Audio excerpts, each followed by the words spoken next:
fallo que se venía a venir.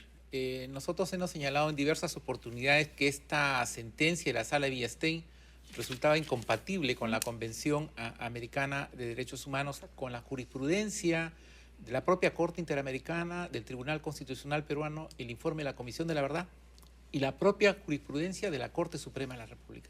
En tal sentido, hechos como, por ejemplo, quitar la calificación de lesa humanidad, el considerar a las víctimas de Barrios Altos como presuntos terroristas, en nuestro concepto, implicaba una flagrante transgresión de la Convención Americana de Derechos Humanos porque vulneraba el derecho a la verdad. En tal sentido, nosotros esperábamos ese fallo y saludamos que las principales autoridades del Estado, esto es, el propio presidente de la República, la ministra de Justicia, el presidente del Poder Judicial, han señalado de manera rotunda y clara que el fallo va a ser acatado en todos sus extremos. Ahora, doctora García Tomá, una cosa que incluso conversábamos y comentábamos ayer con el doctor Rivera de IDL, que nos acompañaba el día de ayer, era el hecho de que esta sentencia no decía explícitamente y literalmente anúlese la sentencia dada por la Sala Penal Permanente, sino que revisen el tema y en foro interno, ¿no? La jurisprudencia nacional, ¿no? Obviamente tiene que acatar el tema que va pues en concordancia con los derechos humanos. Claro, la nueva sentencia a expedirse debe adecuarse a lo que ya la Corte Interamericana había planteado en el caso Barrios Altos. Esta es una resolución que se pide en vía de ejecución, es decir, ya han sido determinados los hechos como crímenes de lesa humanidad y como bien lo ha dicho Avelino, en la jurisdicción interna, tanto el Tribunal Constitucional en el caso Martín Rivas como la propia Corte Suprema en el caso Fujimori habían sido bastante claros. Lo importante que rescatar aquí es dejar de lado el tema de la soberanía. El Perú, libre y voluntariamente, decidió suscribir la Convención Americana de Derechos Humanos, denominada Pacto de San José. Eso fue en el año 78. En el año 79, la Constitución de esa época estableció la jurisdicción supranacional y elevó a rango constitucional esa convención. En el año 81, el gobierno peruano decidió someterse a la propia Corte, es decir, porque una cosa es estar dentro de la Convención y otra cosa es estar dentro de la... Y luego, la Constitución, que fue elaborada por el Congreso Constituyente, de base básicamente futbolista, volvió a plantear lo mismo e incluso colocó en la cuarta disposición final y transitoria la obligación que tienen los jueces y fiscales en el Perú de aplicar los precedentes vinculantes de la Corte. Entonces, ahora, incluso en este fallo que ha dado recientemente esa instancia supranacional también se pone, y eso incluso lo comentábamos un poco ayer, ¿no? Este tema así sui generis, de que el hecho de que si es que el Perú no acata esta nueva sentencia, además del plazo que se le da hasta el mes de enero del próximo año, tendría que darse de todas maneras, tendría que acatarse lo que ha determinado. El gobierno peruano, a través del Ministerio de Justicia, que es quien ejerce la representación del Estado ante la Corte, no solamente ha señalado la voluntad de cumplimiento, sino además ha establecido de que existe el camino para, digamos, desatar y terminar con este entuerto, ¿no? Que es, desde la perspectiva del Ministerio de Justicia, la acción de amparo. Pero obviamente el propio Poder Judicial tiene, a través de la misma sala que expidió esta resolución, declarar la nulidad. O sea, están los caminos dados y el tiempo suficiente como para que el tribunal adecue, el Perú adecue su sentencia a los mandatos de la Corte. Ahora, una cuestión que también llama mucho la atención es que pese a la incongruencia de los representantes peruanos en su momento cuando hicieron la sustentación de este tema, se haya dado esta sentencia, ¿no? Porque muchos decían, lamentable con esa representación que tuvimos hace algunas semanas atrás, que se dé resultado favorable a la justicia peruana. Pero en mi criterio eso no ha tenido mayor importancia. Ese es un aspecto que la Corte no ha sopesado mucho. Lo que la Corte evalúa es el fallo. Y el fallo de la sala que preside el doctor Villestein es incompatible con la Convención Americana. Y la resolución de supervisión hace un interesante desarrollo de la línea jurisprudencial de la Corte Interamericana de Derechos Humanos. En tal sentido, esa actuación lamentable de parte de los procuradores, esos incidentes, en mi criterio, no han sido fundamental para este fallo. Lo que ha sido fundamental es el propio fallo. Nosotros hemos señalado en diversas oportunidades que la sentencia de la Sala de Villestein resulta absolutamente indefendible, porque es incompatible con la línea jurisprudencial de la Corte Interamericana de Derechos Humanos. En tal sentido, es un fallo que se esperaba. Pero ha sido muy duro, muy contundente y nos ha fijado un plazo hasta el 20 de enero de 2013 para que el Estado peruano resuelva esta situación, esta contradicción entre dos posiciones. La sentencia, por un lado, contra Alberto Fujimori, frente al fallo de Vladimiro Montesinos Torres, que ha dado lugar a que la intervención a la resolución de supervisión por la Corte Interamericana de Derechos Cierra Humanos. entonces las posibilidades de Fujimori usar este fallo. En mi concepto, absolutamente. Ya el doctor San Martín lo había señalado que su fallo había sido materia de recurso nulidad, había sido declarado no haber nulidad. Contra ese fallo se plantearon 3 habeas corpus que fueron rechazados por el Tribunal Constitucional. En tal sentido, se cierra definitivamente. Y hay un tema además interesante en esta sentencia, que la Corte nos recuerda que cuando se califica un hecho como crimen de lesa humanidad, esto tiene, entre otras consecuencias, la imposibilidad de aplicar la prescripción. Y en el fallo de esta sala se establece la prescripción por el delito de asociación ilícita para delinquir.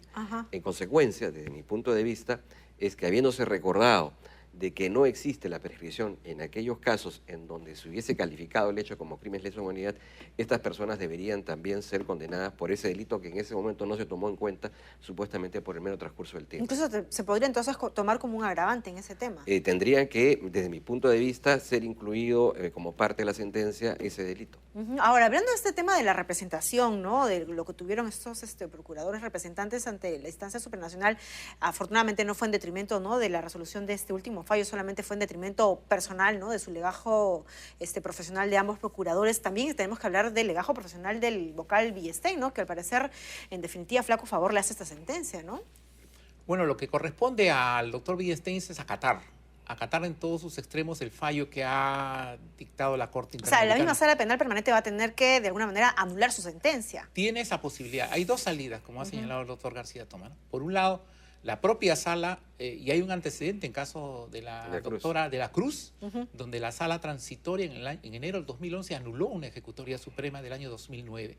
Y con ese antecedente, esta sala permanente puede anular su fallo. Si no es así, vía una acción de amparo, que debe expedirse el fallo a más tardar en 3 semanas, considero, se puede ya resolver definitivamente la exigencia que ha planteado la Corte Interamericana. Pero este recurso de amparo creo que ya está en trámite, ¿verdad? Ya está en curso trámite ante el un juez Consejo constitucional. Nacional. Fue presentada por la Procuraduría en materia constitucional y en realidad el tema está sumamente claro y lo que hay que aplicar es digamos, la orientación, hay que hacer la ruta que establecida por la Corte. ¿Pero qué le convendría en todo caso al vocal Villestein en esos momentos? ¿Que él mismo anulara la sentencia en acatamiento a esta sentencia internacional, no? Es que los jueces están obligados a cumplir los tratados, la Constitución y las leyes. O sea, tomando en cuenta que nuestro país pues está escrito a esta Corte Internacional. Deberían hacerlo. Ahora la pelota está en el campo de la Sala Penal Permanente, ¿no? Ojalá que lo hagan. Ahora, tomando en cuenta pues estos términos en los cuales ha sido dada esta sentencia, también pues me imagino que el procesado Pinto Cárdenas va a haber, ¿no?, afectado su situación legal, ¿no? Él fue liberado debido a este fallo, ¿no?, pro Grupo Colina, ahora tendrá que retornar a la prisión. ¿Cómo es el caso de él específicamente? Bueno, lo que corresponde es anular el fallo de la Sala Villestein y se retrotrae a la vista de la causa y se tiene que señalar una nueva fecha y conformarse una nueva sala, porque estos magistrados ya no pueden intervenir. Estos 3 magistrados ya no pueden intervenir. Ninguno de los 5. Ninguno de los 5, y ellos tienen que, una nueva sala conformada en el Poder Judicial, resolver el recurso de nulidad. En tal sentido, se tienen que tomar las medidas del caso con la finalidad de que el señor Pinto Cárdenas no evada la acción de la justicia. Ahora, todo este embrollo que se ha armado pues a propósito, ¿no?, de esta sentencia polémica en su momento del vocal Villestein, ¿no afecta la jurisprudencia nacional ante ojos de estas instancias supranacionales, doctor García? Bueno, lamentablemente hemos sido arrastrados a la comisión por un error. Por lo que no, y la presentación de allá fue otro error, sí. Entonces fue 2, pues ya, bueno, ¿no? Pero más allá de este hecho anecdótico, lo importante es que ya la Corte ha dado su palabra y desde las propias autoridades, tanto del Poder Ejecutivo como del Poder Judicial, han dado muestras de acatamiento. Más aún, tanto el doctor San Martín como el propio Ministerio de Justicia tenían claro que que esto tenía que ser corregido, ¿no? Bien, y justamente, ¿no? Hablábamos hace unos minutos del tema de que con esta sentencia pues se cerraba por completo las posibilidades de que el expresidente Fujimori también pueda usar este polémico fallo.